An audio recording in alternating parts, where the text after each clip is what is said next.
திருமண உதவித்தொகை வழங்க 1000 ரூபாய் லஞ்சம் வாங்கிய கிராம நிர்வாக அலுவலரை லஞ்ச ஒழிப்புத்துறையினர் கையும் களவுமாக பிடித்தனர்.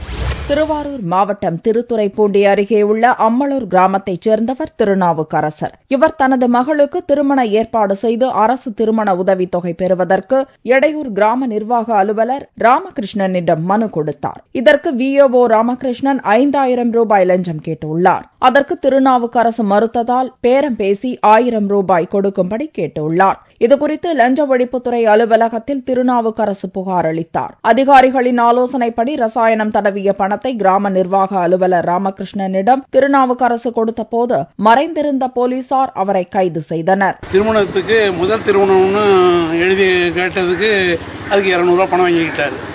அடுத்தது இப்ப என் பையனுக்கு திருமண உதவித்தொகை கேட்கறதுக்கு 8000 ரூபாய் கொடுக்குறாங்க. அதுக்கு 2000 ரூபாய் கேட்டு 1000 ரூபாய் பணம் கொடுத்துருக்கு. அதோடு இல்லாமல் நிறையா இவர் மிஸ்யூஸ் நிறையா பண்ணி ஊர்லேயும் நம்ம வேலை கட்ட பேர் ஊருக்காரங்களும் கேட்டுங்க எல்லாரும் எப்படி என்ன பேட்டி எடுத்தாலும் சொல்லுவாங்க. இவர் செய்யறது பூரா ஃப்ராடு வேலை அத்தனை. கைது செய்யப்பட்ட விஏஓ நீதிமன்றத்தில் ஆஜர்படுத்தப்பட்டு சிறையில் அடைக்கப்பட்டார்.